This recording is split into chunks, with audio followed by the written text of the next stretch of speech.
तर दुसरीकडे उपमुख्यमंत्री एकनाथ शिंदेंनी दिल्लीमध्ये अमित शहांची भेट घेतली आणि यावेळेस ठाकरेंची साथ सोडून आलेले 6 खासदारही हजर होते। शहांनी विकास निधीचं आश्वासन शिंदेंना दिलंय, तर मुख्यमंत्री पदावरून विचारल्यावर शिंदेंनी वॅकन्सी कुठे आहे ही प्रतिक्रिया दिली। बघूया। ठाकरेंच्या शिवसेनेतून फुटून सोबत आलेल्या 6 खासदारांना सोबत घेऊन शिंदेंनी अमित शहांची भेट घेतली। केंद्रीय मंत्रिमंडळ विस्ताराच्या पार्श्वभूमीवर ही बैठक महत्त्वाची मानली जाते। जवळपास पाऊण तास केंद्रीय गृहमंत्री अमित शहा, उपमुख्यमंत्री एकनाथ शिंदे, श्रीकांत शिंदे 6 खासदारांमध्ये बैठक झाली। विशेष म्हणजे या बैठकीत भाजपचे राष्ट्रीय अध्यक्ष नितीन नवीन हे देखील हजर होते। विकास कामांना निधी कमी पडू देणार नाही, निश्चिंत रहा असा शब्द अमित शहांनी 6 खासदारांना दिला। बंडखोर खासदारांच्या समन्वयाची जबाबदारी श्रीकांत शिंदे यांच्यावर सोपवण्यात आली।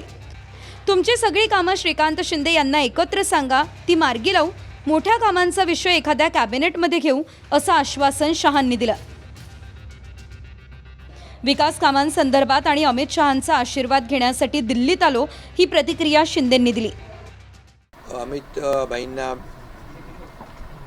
सदिच्छा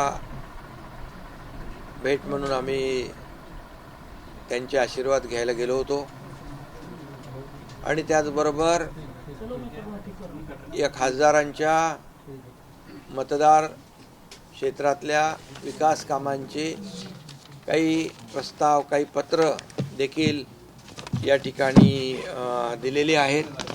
केंद्रीय मंत्रिमंडळाच्या बाबतीमध्ये कुठलीही चर्चा कालच्या बैठकीत नव्हती। एकनाथ शिंदे चोरीचा माल घेऊन दिल्लीच्या रस्त्यावर फिरतात आणि कायदा त्यांना हटकत नाही आणि गृहमंत्र्याकडे चोरीचा माल घेऊन जातात, ही गंभीर गोष्ट आहे। एखादा साधा चोर जर चोरीचा माल घेऊन जात असेल त्याला पोलीस हटकतात। एकनाथ शिंदे मुंबईतून चोरीचं गाठोडं घेऊन दिल्लीला उतरले आणि ते चोरीचं गाठोडं घेऊन देशाच्या गृहमंत्र्याकडे गेले आणि दाखवला हा माझा चोरीचा माल आहे, आता याला सोन्याचा मुलामा द्या बरं। आणि गृहमंत्री त्याला जर मान्यता देत असेल त्या देशाच्या कायद्याविषयी मला चिंता वाटते। बघा 6 फुटले, 10 फुटले, 8 फुटले, आता ज्यांच्या जीवनामध्ये, ज्यांच्या DNA मध्ये चोरी हाच एक महत्त्वाचा विषय आहे, त्यांच्याविषयी आता काय बोलायचं। दिल्लीत पत्रकारांनी शिंदेंना मुख्यमंत्री पदावरून प्रश्न केला, त्यावर वॅकन्सी आहे का असा प्रतिप्रश्न करून शिंदेंनी ट्विस्ट आणला।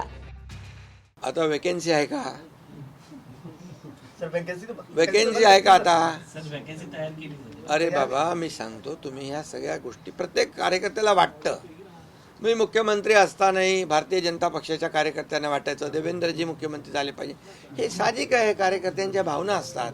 पण शेवटी बघा, आमचा अजेंडा जो आहे, आमचा अजेंडा मुख्यमंत्र्याची खुर्ची मिळवणं नाही आहे। आमचा अजेंडा या महाराष्ट्रातल्या जनतेला न्याय मिळाला पाहिजे, या महाराष्ट्राचा विकास झाला पाहिजे आणि आमची युती जी झालेली आहे विचारधारांची युती झालेली आहे, ही वैचारिक युती आहे। आम्ही बाळासाहेबांच्या विचारांनी प्रेरित होऊन विचार पुढे नेतोय, त्यामुळे आम्ही कधीही महायुतीमध्ये कधी असं मला काय मिळेल, तुला काय मिळेल अशा प्रकारची वृत्ती आमची नाही। आम्ही काम करणारे लोक आहोत।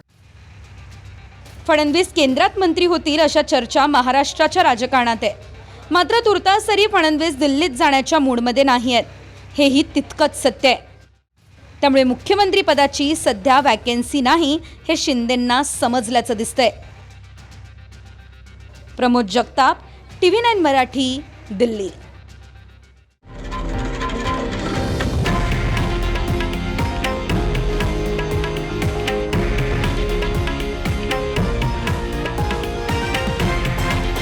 हे आहे देशातील नंबर 1 न्यूज नेटवर्क आणि आपण पाहत आहात TV9 मराठी, एकमेव।